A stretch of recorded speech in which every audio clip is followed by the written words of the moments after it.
Bom dia ou boa tarde, queridos irmãos. Aqui é Jorge Campos. Quando se estuda a história mundial, lemos de várias eras ou idades. Por exemplo, lemos da Era da Pedra, lemos da Era do Gelo, lemos, por exemplo, da Idade do Bronze ou da Era do Aço.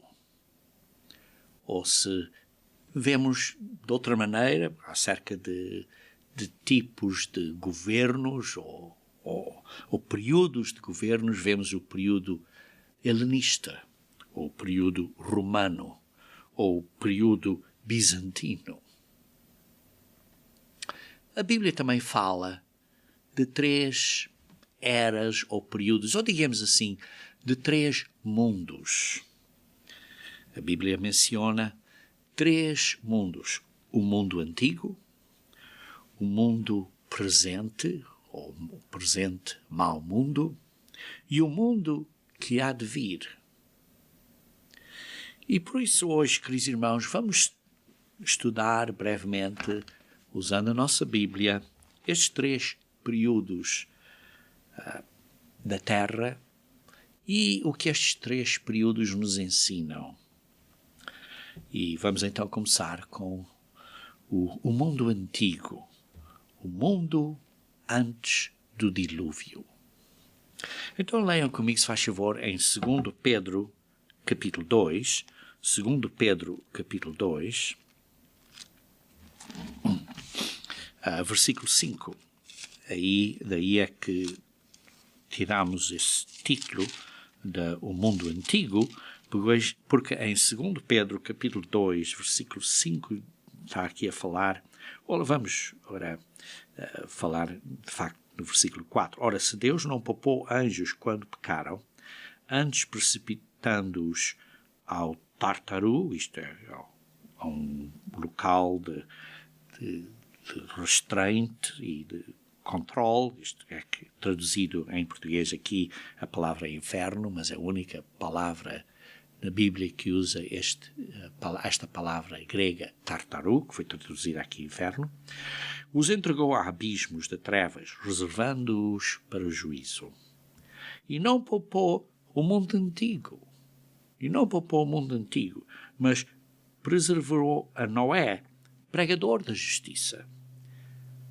Então vemos aqui este mundo antigo, o mundo antes do dilúvio, porque, diz assim, preservou a Noé.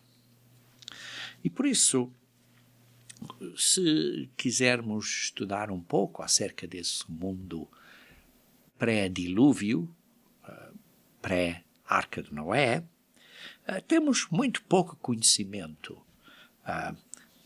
acerca do que existia aí ou que aconteceu, exceto lendo os primeiros 6 capítulos, ou digamos assim, mais ou menos 6 capítulos de Gênesis, que descrevem esse período.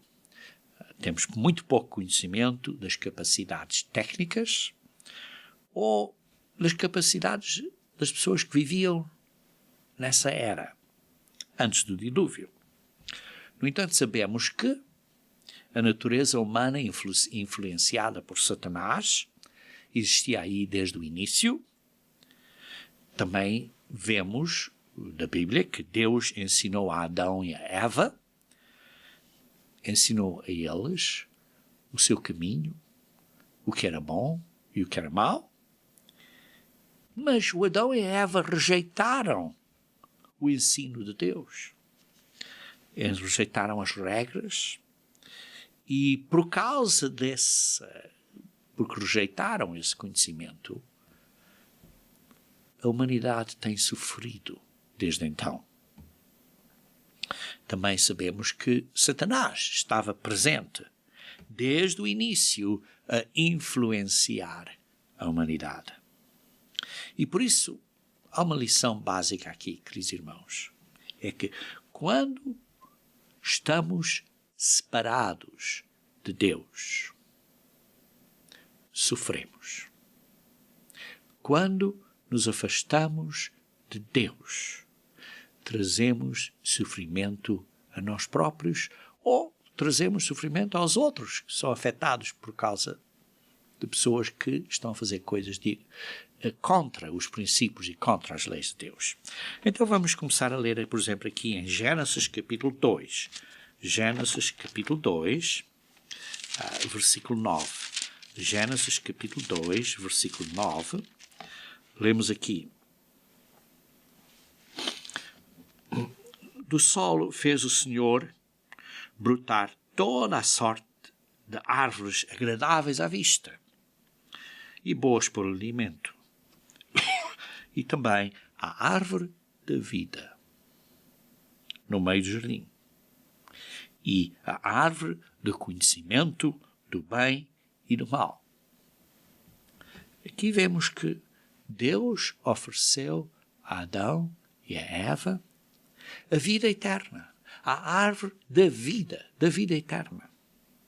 E depois vemos aqui que em Gênesis capítulo 3, 23 e 24, vemos assim: o Senhor Deus, por isso, lançou fora o Adão e a Eva do jardim do Éden, a fim de lavrar a terra de que for tomado. E expulso o homem, colocou querubins ao oriente do jardim do Éden e o refulgir de uma espada que se revolvia para guardar o caminho da árvore da vida. O Adão e a Eva rejeitaram a vida eterna. Rejeitaram a árvore da vida. Mas, por outro lado, aceitaram a árvore do conhecimento do bem e do mal.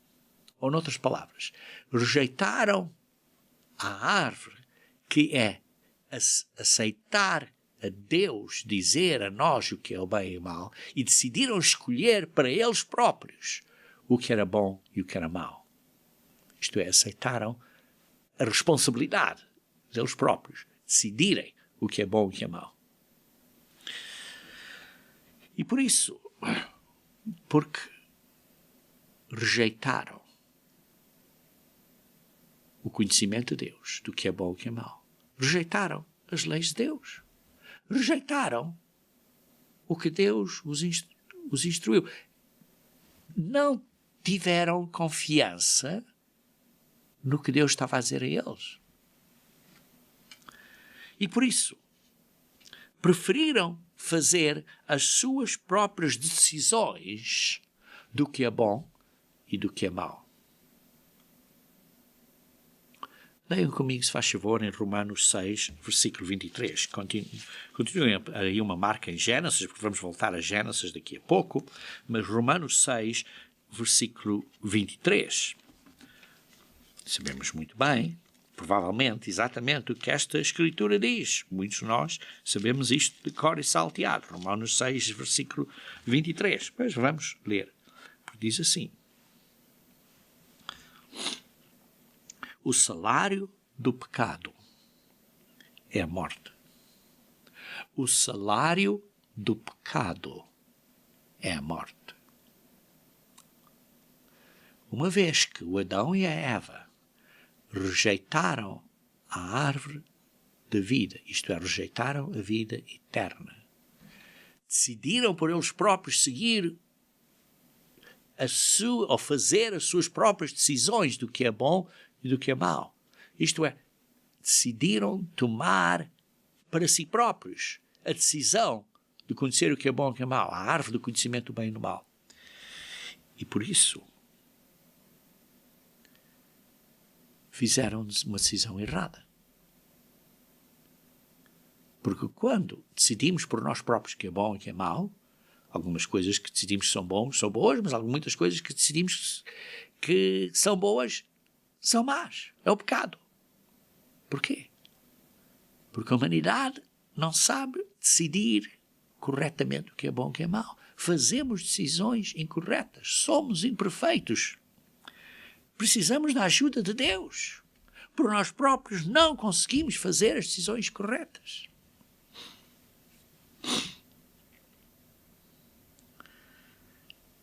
por isso, quando decidimos fazer as decisões nós próprios, vamos mais cedo ou mais tarde fazer decisões erradas. Isto é, estamos a seguir ou fazendo o que é pecado.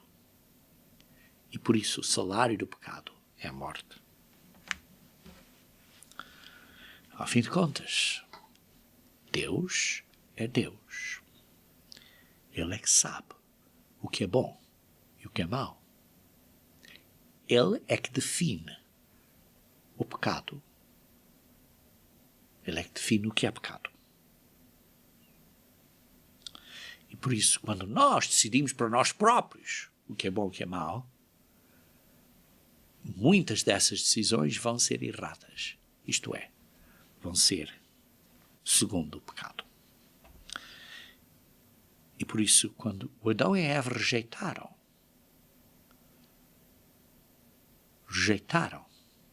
o conhecimento de Deus, rejeitaram o que Deus estava a instruir a eles e decidiram, não, vamos fazer a nossa própria decisão de fazer o que queremos fazer em vez de seguir as instruções de Deus. Pecaram. E o salário do pecado é a morte. E por isso é que dizem, vão voltar então a Gênesis, onde estávamos há pouco. Em Gênesis, diz assim, em Gênesis capítulo 2, versículo 17, mas a árvore do conhecimento do bem e do mal não comerás, porque no dia que dela comeres, certamente morrerás. As pessoas dizem, mas não morreu nesse dia. Sim, não morreram nesse dia. Mas a partir desse dia, foram condenados à morte. Porque o salário do pecado é a morte. Ponto final. E por isso é uma questão de tempo. Mas a morte estava marcada. Porquê? Porque pecaram. E por isso diz, certamente morrerás. Morrerás no futuro, não é imediatamente. Mas, aqui em Gênesis capítulo 3, versículo 15, quando está a falar da situação que Satanás convenceu ou influenciou a decisão do Adão e Eva, digamos assim, vemos aqui quando Deus está a falar à serpente, a Satanás, a este Deus falso, a serpente, diz assim, porém inimizade entre ti, isto é, Satanás, e a mulher, simbolicamente, Jesus Cristo, através da Igreja, que é parte do corpo de Cristo, não é? A mulher, a Igreja, entre a tua descendência, a tua de Satanás, e o seu descendente, o descendente da mulher, que da mulher veio Jesus Cristo, descendente da mulher, e daí veio a Igreja, também. Descendente de Jesus Cristo, que é o filho do homem e da mulher.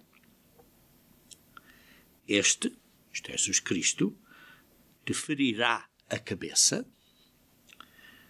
Talvez uma melhor tradução seria esmigará, como vemos em Romanos 16, versículo 20, esmigará a cabeça. Esmigará a cabeça de Satanás, o filho do homem, vai destruir a cabeça de Satanás. Mas por outro lado, diz tu, isto é Satanás, ferirás o calcanhar da Igreja. Vai estar sempre a causar problemas e dificuldades na Igreja de Deus. Mas aqui está uma profecia que, embora Satanás vai ferir o calcanhar, vai atacar a Igreja, causar problemas e dificuldades, e a Igreja de Deus, hoje em dia, em várias áreas, tem certas dificuldades que variam de local para local. Porque, por exemplo, num país há certas leis e por causa dessas leis desse país, Satanás usa essa oportunidade para atacar a igreja. Noutro país as leis sejam diferentes. Então usa outro ângulo para atacar a igreja. Dependendo das situações. Mas aí está a atacar o calcanhar da igreja. Mas por outro lado sabemos que Jesus Cristo, o descendente, o Filho do Homem, vai ferir a cabeça de Satanás. Vai esmigalhar a cabeça de Satanás. Isto é, vai haver.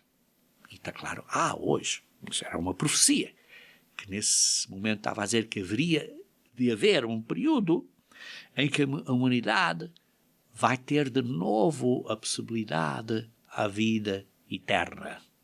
Está aqui uma profecia, digamos assim, messiânica, da vinda de Cristo, para nos salvar.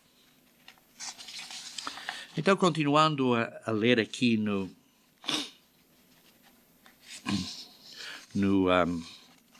em Gênesis, capítulo 4, Gênesis, capítulo 4, versículo 25 a 26. Vê-se que depois foram expulsos do jardim e, no versículo 25 e 26, tornou Adão a coabitar com a sua mulher e ela deu à luz um filho,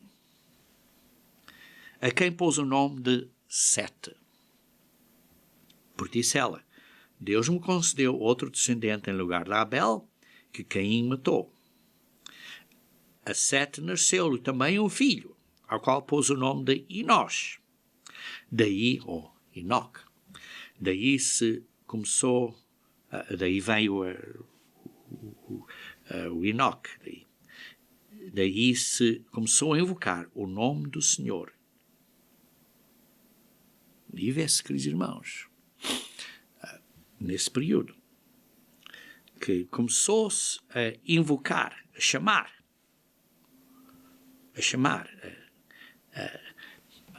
a invocar. A palavra vem de um significado que significa ler alto e apontado, a ler alto, uma palavra que invocar, apontar, a proclamar o nome do Senhor. E aí então vem uma geração de Sete. De Sete veio Enós e uma geração de pessoas, de seres, que começaram a proclamar a palavra de Deus. Proclamar. Quer dizer que, muito possivelmente, que a palavra aí invocar tem uma raiz hebraica de ler ou falar alto, ler e falar alto, proclamar, e possivelmente então vê-se essa era em que começaram a escrever, e começaram então a ler e a proclamar. E por isso vê-se, daí vem o período que começaram a escrever, a ler, e então Sete e outros que seguiram a ele, da sua descendência, começaram a pregar a palavra de Deus. Vejam aqui em versículo 5, capítulo 5, versículo 21. Versículo 5, versículo 21. Aí veio todos os dias de Enós, morreu, e depois vêm outros descendentes, e depois chegamos ao período em que nasceu, diz assim, Jared, versículo 18, viveu 162 anos, gerou Enoque. E depois que gerou Enoque, viveu Jared 800 anos, teve filhos e filhas. Todos os dias de Jared foram 962 anos e morreu. Enoque viveu 65 anos e gerou a Metusalém. Então vê-se aqui o Enoque que veio através de uma descendência. Este Enoque viveu um período, como lemos aqui no versículo 23, todos os dias de Enoque foram 365 anos. 365 anos. Andou Enoque com Deus, e já não era, porque Deus o tomou para si. Vê-se aqui que Enoque viveu um período muito menor que os outros homens da sua era, talvez cerca de quase 600 anos menos, 500 ou 600 anos menos. E porquê? Vejamos aqui então em Hebreus, continua uma marca aí em Gênesis, porque vamos voltar a Gênesis, mas vejam comigo, se faz favor, aqui em Hebreus, capítulo 11. Hebreus, capítulo 11. Hebreus, capítulo 11. É o capítulo da fé, versículo 4 a 7. Hebreus 11, 4 a 7, diz: pela fé, versículo 4, começando no versículo 4. Pela fé, Abel ofereceu a Deus mais excelente sacrifício do que Caim, pelo qual teve testemunho de ser justo, tendo a aprovação de Deus quanto às suas ofertas. Por meio dela, também mesmo depois de morto, ainda fala. Pela fé, Enoque foi traslado, foi convertido para não ver a morte, por um período, como está claro, porque sabemos isto. Temos outros estudos que podemos dar a vocês, se vocês querem saber, e não foi achado, porque Deus o trasladara, isto é, o tinha movido para outro local, pois antes da sua trasladação obteve testemunho de haver agradado a Deus. De facto, sem fé é impossível agradar a Deus, porque quando é necessário que aquele que se aproxima de Deus creia que Ele existe e que se torna galardoador dos que o buscam. Pela fé não é divinamente instruído acerca de acontecimentos que ainda não se viam, e sempre temente a Deus, aparelhou uma arca para a salvação da sua casa, pela qual condenou o mundo e se tornou herdeiro da justiça que vem da fé. E vemos aqui que houve, neste mundo antigo, é mencionado 3 pessoas, 3 homens, antes do dilúvio, que eram justos: Abel, Enoque e Noé. Abel, vemos que foi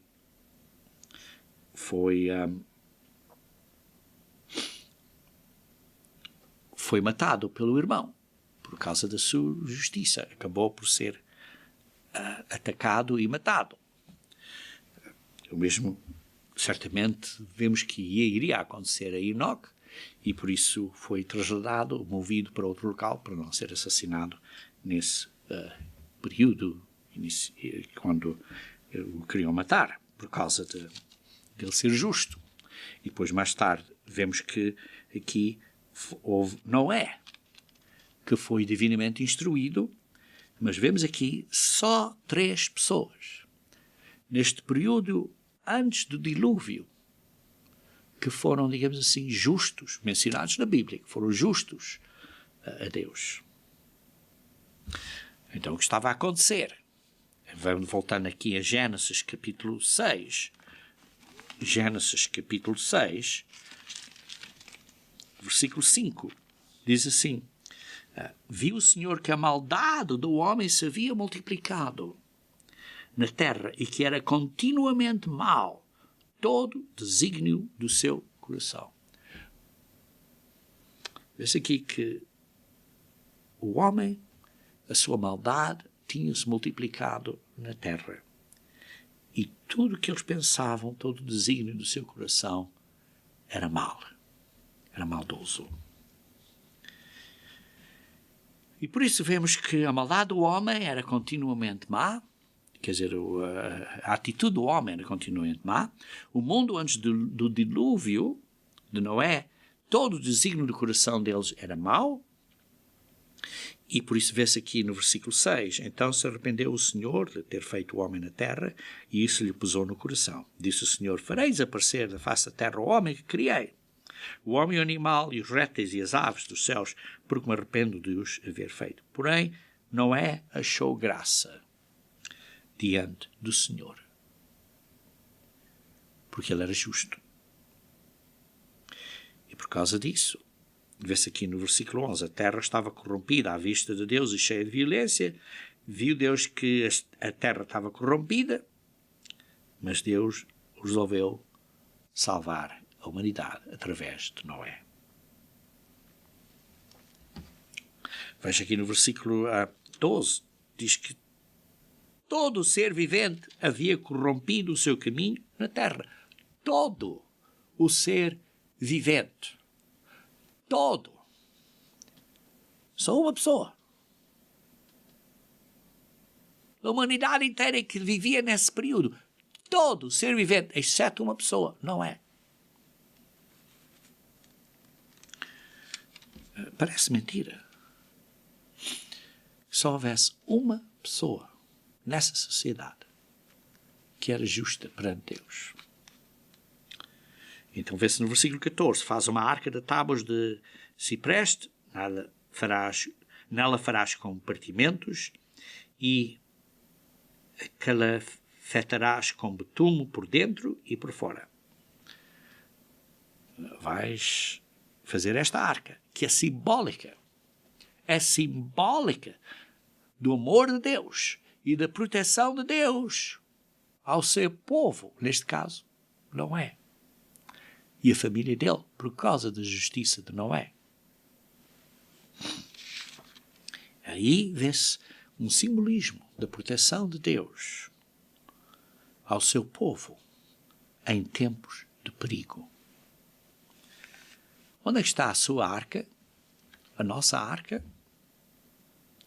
A nossa arca, o nosso refúgio, queridos irmãos, está em Deus.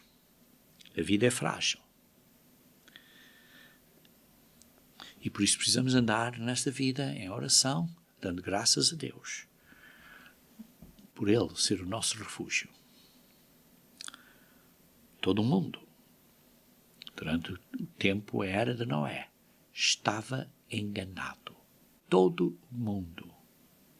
Exceto um grupo pequeníssimo de pessoas que, basicamente, era Noé e a sua família imediata. A sua esposa, os seus 3 filhos e as esposas deles. Então veja aqui em Gênesis capítulo 7. Versículo 1 diz assim, disse o Senhor a Noé, entra na arca, tu e toda a tua casa, porque reconheço que tens sido justo diante de mim, no meio desta geração. E depois vejam no versículo 21.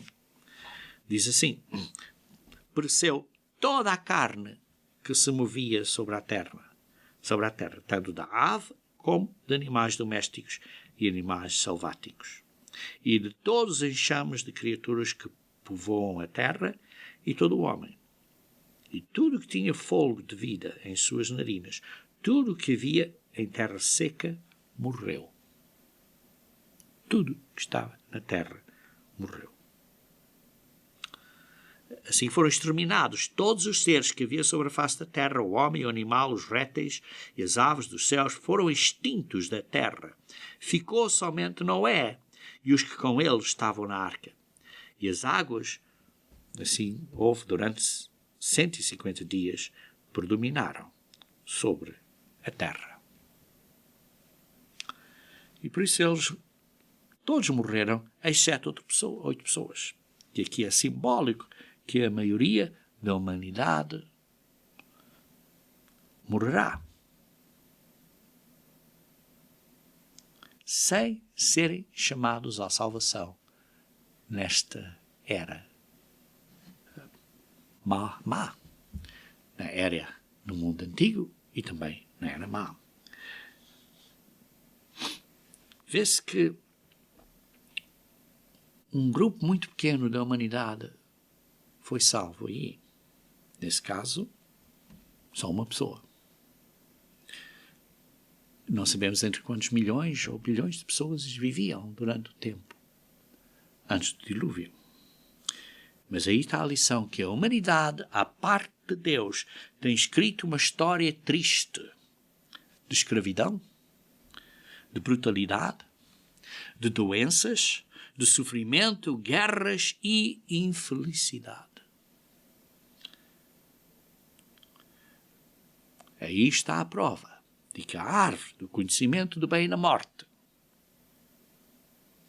está bem nomeada por Deus como uma árvore que é uma árvore da morte, conduz à morte eterna e grande sofrimento. Como lemos em Judas 14, Judas 14. Judas 14.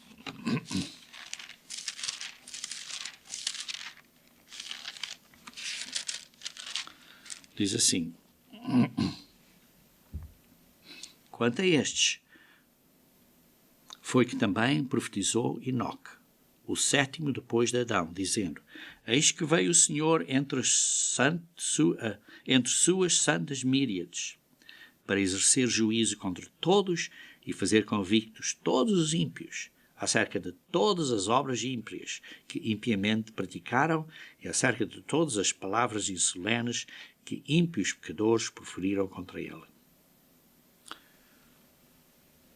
Queridos irmãos, este é o sumário da primeira era, desta primeira era, do mundo pré-dilúvio. Só houve um número muito pequeno de pessoas, nomeadamente 8 pessoas, por causa de Noé, que foram contadas com o número de pessoas das mãos, com os números de dedos das mãos. E isto foi durante um período de cerca de um pouco mais de 1650 anos. Só houve esses poucos. Depois vamos já à segunda era, após o dilúvio. Em Gálatas capítulo 1, versículo 4, Gálatas capítulo 1, versículo 4, diz assim, acerca da graça e paz da parte de Deus nosso Pai, do nosso Senhor Jesus Cristo, o qual se entregou a si mesmo pelos nossos pecados, para nos desarraigar deste mundo perverso. E esta era, depois do dilúvio, é o que se chama deste mundo perverso, segundo a vontade de nosso Deus e Pai. Jesus Cristo se entregou voluntariamente, de acordo com a vontade do Pai. Vejam também em 2 Pedro, capítulo 2, onde lemos há pouco, mas vamos ler agora o resto deste versículo. 2 Pedro, capítulo 2, versículo 4 e 5. 2 Pedro, capítulo 2, versículo 4 e 5, diz assim: ora, se Deus não poupou anjos quando pecaram, antes precipitando-os no Tartaru, os entregou a abismos de trevas, reservando-os para o juízo, e não poupou o mundo antigo, mas preservou a Noé, pregador da justiça, e mais 7 pessoas, quando fez vir o dilúvio sobre o mundo dos ímpios. Noé era um pregador da justiça, e Noé pregou a justiça às pessoas antes do dilúvio, mas também às pessoas depois do dilúvio.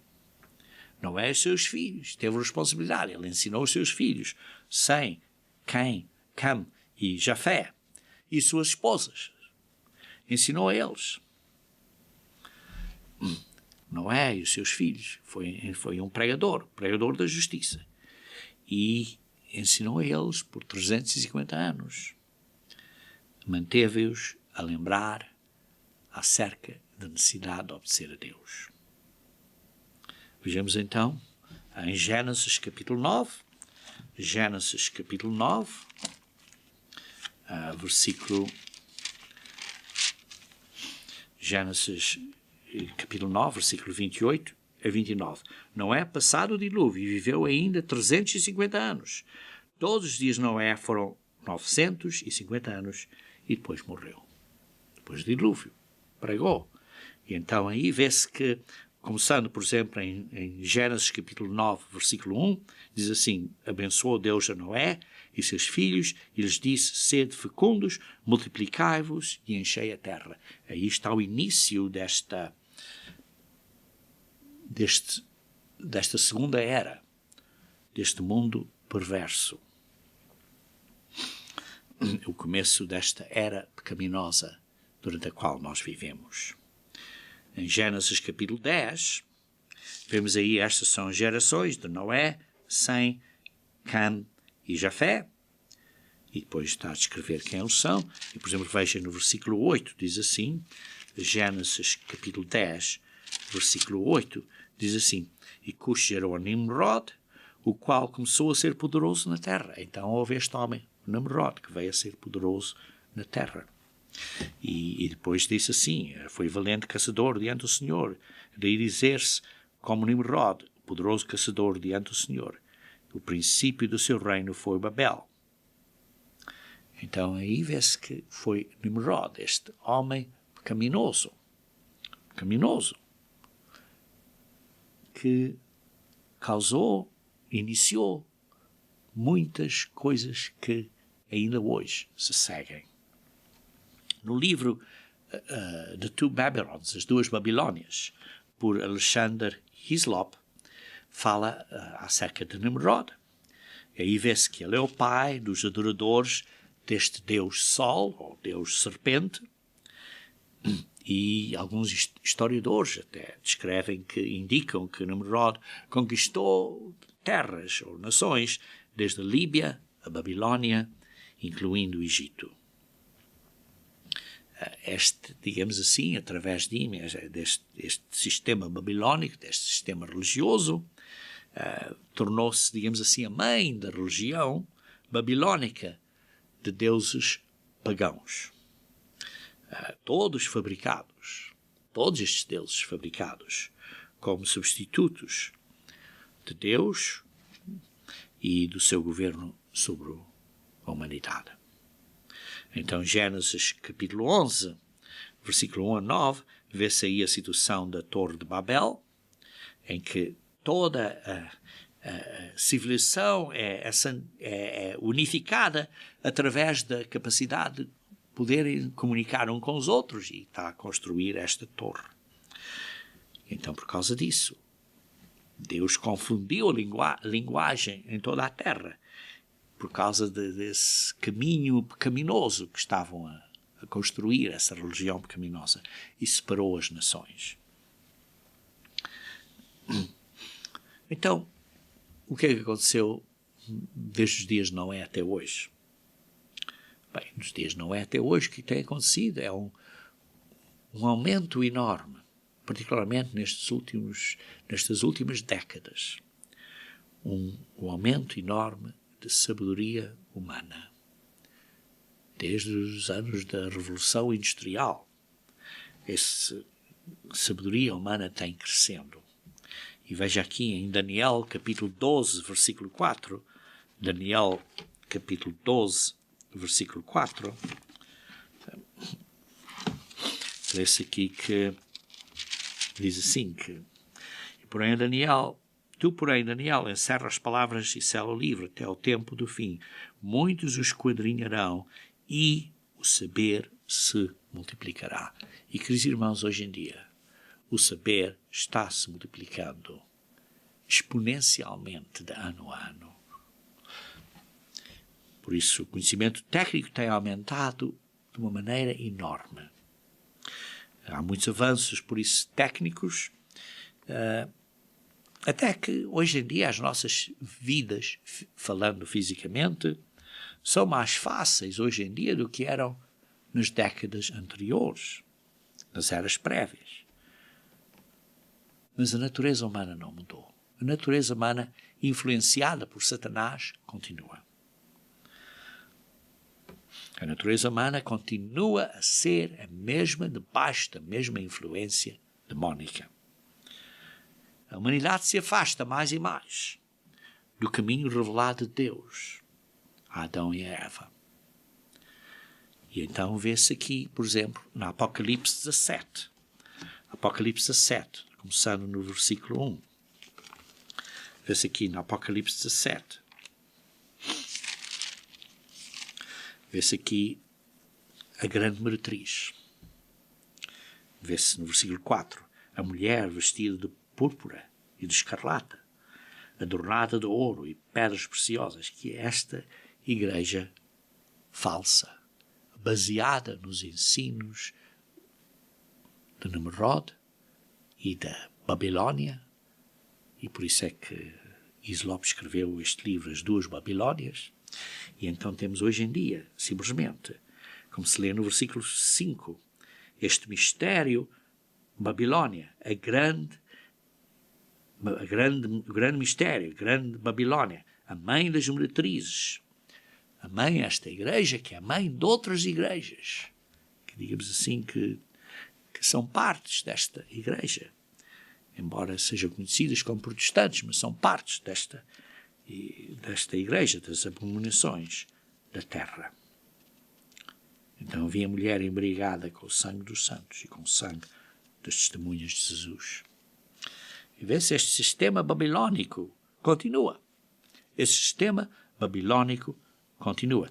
Tem a raiz em Gênesis, capítulo 10 e 11, a qual mencionamos há pouco.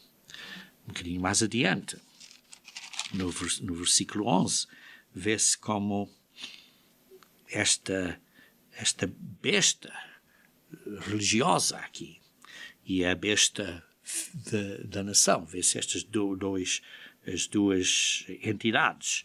Uma é uma besta nacional, de nações, e está a ser influenciada por esta mulher que está, como diz aqui, montada sobre esta besta, embriagada com o sangue. E por isso vê-se aqui o mistério da mulher e da besta. Porque a mulher está a controlar este governo militar. E por isso vê-se aqui que vão lutar contra o Cordeiro e o Senhor, o Rei dos Reis, à vinda de Cristo, e com Cristo vão estar aqueles que são chamados, eleitos e fiéis, como diz no versículo 14. E depois, lendo um bocadinho mais adiante, no capítulo 18, vê-se que esta Babilônia vai cair, vai ser destruída. Vê-se aí no Apocalipse, capítulo 18, versículo 1 a 8. Então, o que vai acontecer aos tempos do fim é que vemos que o que aconteceu com Noé, o que aconteceu com Ló, vai se repetir ao tempo do fim. Vejam aqui em Lucas, capítulo 17. Lucas, capítulo 17.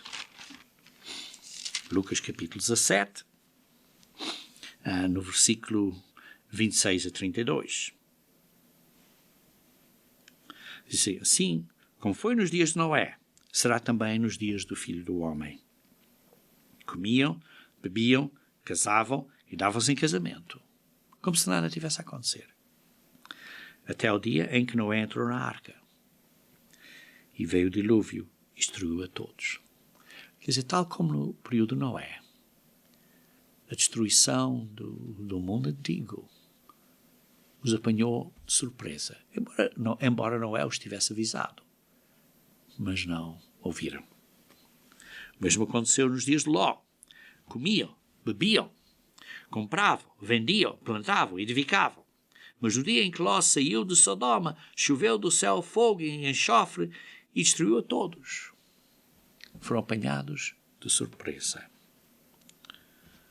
Continuando então a ler, no versículo 30. Assim será no dia em que o Filho do Homem se manifestar. Ao fim deste período pecaminoso, deste mundo, hoje em dia, que é um mundo mau, deste mundo mau presente, vai haver uma destruição, mas vai apanhar as pessoas de surpresa.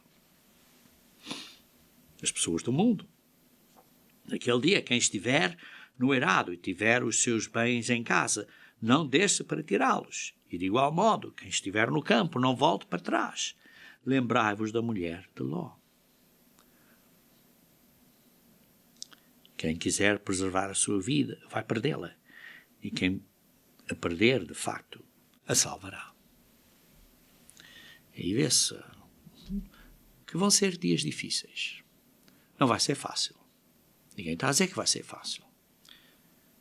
Mas Deus vai salvar os seus eleitos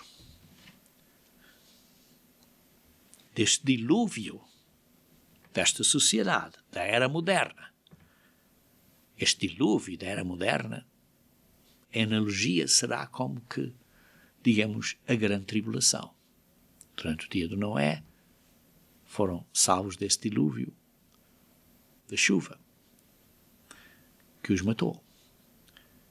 Ao tempo do fim, este dilúvio que vai acontecer à Terra, em analogia, digamos assim, vai ser a grande tribulação. E os eleitos vão ser salvos. Como lemos em Êxodos capítulo 20. Êxodos capítulo 20. Vê-se aqui no versículo 3. Não terás outros deuses diante de Deus, diante de mim. Aí está o problema. Aí está a base do problema. Deus é quem obedecemos. Adão e Eva decidiram não obedecer a Deus, mas obedecer às instruções de Satanás. Por isso, seguiram outro Deus. Isso foi Adão e Eva, como disse. Depois, hoje em dia, desde os dias depois de Noé, e houve este líder Nimrod que apontou as pessoas a deuses falsos. E desde então, esta misteriosa religião babilônica que continua.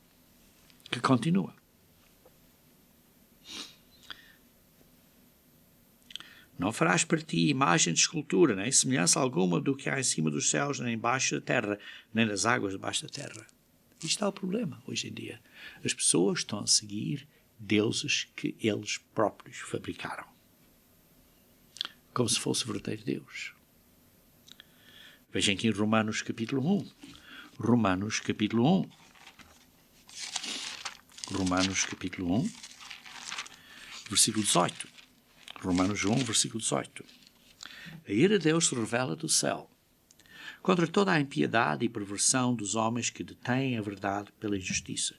Porquanto o que de Deus se pode conhecer é manifesto entre eles, porque Deus lhes manifestou. Porque os atributos invisíveis de Deus, assim como o seu eterno poder, como também a sua própria divindade, claramente se reconhecem. Como? Desde o princípio do mundo, sendo percebidos por meio das coisas que foram criadas. As pessoas olham para a criação, não, é a evolução. Mas os verdadeiros cientistas e professores e pessoas com capacidade, conhecimento, que são verdadeiros, vão dizer que sim. A criação só pode existir porque há um Criador. Por exemplo, o código de DNA, ou ADN, só prova conclusivamente que há um Criador. Tais homens são, por isso, indesculpáveis. O dia há de vir que vão estar perante Deus e não vão ter desculpas. Estes cientistas que estão a dizer, é a evolução, não vão ter desculpas. Porquanto, tendo conhecimento de Deus, não o glorificaram. Como Deus, nem lhe deram graças. Antes, se tornaram nulos em seus próprios raciocínios, obscurecendo-lhes o coração insensato. Inculcando-se por sábios, tornaram-se loucos. Mudaram a glória de Deus, incorruptível, em semelhança da imagem do homem corruptível. Fizeram imagens, fizeram estátuas, fizeram estatuetas e sei lá que mais. De homens e mulheres.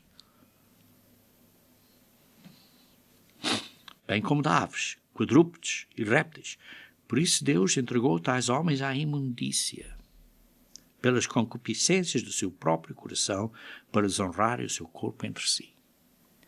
A razão porque as pessoas querem acreditar na evolução, queridos irmãos, é porque isso dá a eles uma desculpa que não precisam de obedecer a Deus. Porque não acreditamos em Deus, por isso posso fazer o que eu quero. Essa é a razão porque é que eles estão a perturbar, a destroçar, a variar a verdade, a aldrabar, a mentir. Pois eles mudaram a verdade de Deus em mentira, adorando e servindo a criação, a criatura, as coisas que criaram, as estátuas, as imagens, em lugar do Criador, o qual é bendito eternamente. Amém. Queridos irmãos, não tenham desculpa. É o sumário desta era hoje em dia. Aí vê-se que a natureza humana, influenciada por Satanás, continua. Satanás continua a influenciar a humanidade. E o mundão, e os nossos amigos do mundão a influenciar, a tentar, a convencer, olha, vem comigo, vai, é só uma festa, vem comigo. Só mais um copinho, mais outro copinho. Estes três grandes influências, as nossas paixões humanas influenciadas por Satanás e o mundão, fazem com que as pessoas rejeitam a Deus, rejeitam as leis de Deus, rejeitam a jurisdição, o controle, o domínio de Deus sobre nós, isto é, rejeitam o reino de Deus. E depois o mundo todo está enganado, exceto um grupinho pequeno de pessoas. E por isso, esta segunda era, este mundo perverso, não é nada diferente da primeira era. Nada se alterou. E desde o dilúvio, cerca de 4.350 anos, quase isso, o mesmo caminho do pecado. Isto é, estas duas eras que quase que fazem 6.000 anos, as pessoas só têm seguido esta natureza humana influenciada por Satanás, a influência de Satanás próprio e a influência do mundão. Mas por outro lado vemos o amor de Deus por nós. Vemos o amor de Deus que há cerca de 2.000 anos atrás, quase 2.000 anos atrás, vemos que o Verbo, aquele ser da forma de Deus, que debaixo da instrução e do comando do Pai, do Altíssimo, ele foi o executor, aquele através do qual tudo foi criado, debaixo da instrução do Pai. O Verbo. Esse Verbo se esvaziou, que era da forma de Deus, que era Deus, que não era insulto nenhum ser igual a Deus. Podem ler isso em Filipenses, capítulo 2. Filipenses, capítulo 2, começando aí no versículo 5, está a dizer, tendo em vós, nós precisamos ter a mesma mentalidade, o mesmo sentimento, a mesma maneira de pensar, as mesmas emoções que também houve em Cristo Jesus. Porque Jesus Cristo, que subsistia, que existia em forma de Deus, que era um ser, Deus. O Pai era outro ser, Deus. Dois seres. O Pai é o Altíssimo. O ser que era o Verbo. Subsistiu em forma de Deus, que não considerou ou julgou como usurpação ser igual a Deus. Sim, porque ele era Deus. Eram dois seres. Mas trabalharam em conjunto, como uma equipe, como um reino, como um domínio, como uma família, o pai e o filho. O Verbo, a si mesmo se humilhou, tornando-se obediente até à morte na cruz. Queridos irmãos, este é o amor de Deus. E nestes outros 2.000 anos desta era, digamos assim, deste mundo perverso, mas destes 2.000 anos, digamos assim, que é a era da Igreja, quando Jesus Cristo fundou a Igreja, centenas de milhares de pessoas estão a ser chamados à salvação. E como sabem, na parábola, Mateus 22, está a falar a parábola das bodas, foi e chamou pessoas e rejeitaram, não quiseram vir às bodas. Outros chamou outros, não quiseram vir às bodas. Outros não quiseram vir. Muitos, como leem Mateus 22, versículo 14, muitos são chamados, mas poucos são escolhidos. Poucos são escolhidos. E depois lemos em Apocalipse, capítulo 7. Apocalipse, capítulo 7. Vê-se então que, assim,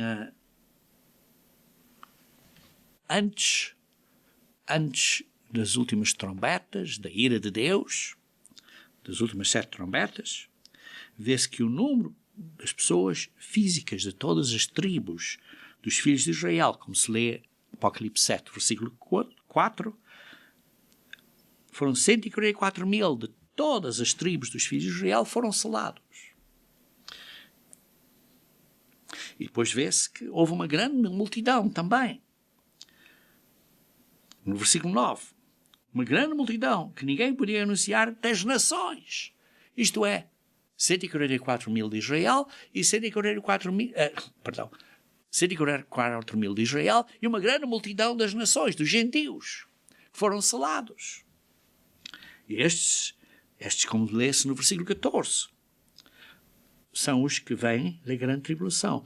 Lavaram as suas vestiduras e as alvejaram no sangue do Cordeiro. Foram selados para não morrerem durante o período das 7 trombetas. E por isso são protegidos. São protegidos. E depois o que se vê? Vê-se no Apocalipse capítulo 11. Apocalipse capítulo 11, versículo 15, que a 7ª trombeta toca. E o reino de Deus se tornou o reino do nosso Senhor e do seu Cristo. E ele vai reinar pelos séculos dos séculos, como lemos no versículo 15. E vai assumir o poder. E vai ser o período para julgar os mortos, para dar o galardão aos santos e para destruir aqueles que estão a destruir a terra. Queridos irmãos, esta é a segunda vinda de Cristo. E esse é o que se vê aí, o período da primeira ressurreição. É o período em que aqueles que estão a ser chamados, porque ninguém pode vir a não ser que sejam chamados. João 6,44. Ninguém pode vir a mim a não ser que o Pai o chame. Mas esses chamados, aqueles que respondem a essa chamada, porque muitos são chamados, mas poucos são escolhidos. Porquê? Porque poucos respondem a essa chamada. Quantas pessoas estão a ler a Boa Nova, estão a ouvir estes sermões, a Boa Nova do Reino de Deus? E quantas poucas pessoas são aquelas que de facto se comprometem a praticar e a viver? Quantos de vocês é que de facto praticam e obedecem ao sábado? Quantos de vocês é que de facto praticam e guardam os dias santos de Deus? Quantos de vocês é que de facto estão a mudar a vocês próprios? Estão a reconhecer que têm que ver de uma maneira diferente? Poucos. Poucos. Mas a nossa obra é uma obra de testemunho. A obra de testemunho. Não é uma obra de converter o mundo inteiro. É uma obra de testemunho. E depois o fim virá. Mateus 24,14. Queridos irmãos, aqueles que Deus chama, o Pai chama, aqueles que respondem, a Ele o Pai lhes dá o Espírito para eles vencerem. Esse é o mundo de hoje. E depois já há o mundo que há de vir. O mundo da manhã. O mundo de vir. Vejam Hebreus capítulo 2, versículo 5. Hebreus capítulo 2, versículo 5. Hebreus 2, versículo 5. Pois não foi a anjos que sujeitou o mundo que há de vir. Este é o terceiro mundo sobre o qual estamos falando. Que não vai estar sujeito aos anjos, mas vai estar sujeito ao Filho do Homem, Jesus Cristo, e àqueles que, com Cristo, aqueles que são de Cristo, que são ressuscitados na primeira ressurreição, para reinarem com Ele, como reis, para estarem a reinar no mundo como reis debaixo do Rei dos Reis, para reinar na terra. E então esse vai ser o início desse novo mundo maravilhoso por 1000 anos e daí adiante a segunda ressurreição e a oportunidade daqueles que nunca tiveram uma oportunidade, e para lá haverá então a eternidade. A eternidade em que a família de Deus, pela eternidade, vai servir ao Pai, como lemos em Apocalipse 22, versículo 3. Apocalipse 22, versículo 3, que diz assim: nunca mais haverá qualquer maldição. Porquê? Porque todos estarão a obedecer às leis de Deus. Não vai haver sofrimento. Todos estão a escolher a árvore da vida. Todos escolheram e praticar a árvore. Nela estará o trono de Deus e do Cordeiro. E os seus servos servirão a Deus. Isto é, vão fazer o que Deus diz a eles para fazer, para um futuro maravilhoso, eterno, de desenvolver o cosmos e estes outros planetas e outras estrelas, estas coisas para aí que Deus tem para nós, que nós nem começamos a entender. Uma beleza fantástica. Queridos irmãos,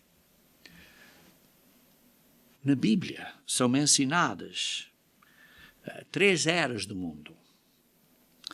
A era do mundo antigo, antes do dilúvio. A presente era maldosa, para a qual vai terminar com a segunda vinda de Cristo. E o mundo de vir, que inicialmente vai ser por 1000 anos, e depois a segunda ressurreição, e depois vai haver um novo céu e uma nova terra, que vai ser uma coisa para a eternidade. Uma coisa fantástica. Mas, queridos irmãos, precisamos de entender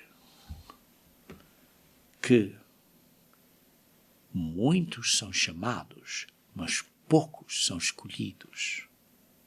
Queridos irmãos, temos uma grande esperança que Deus nos dá.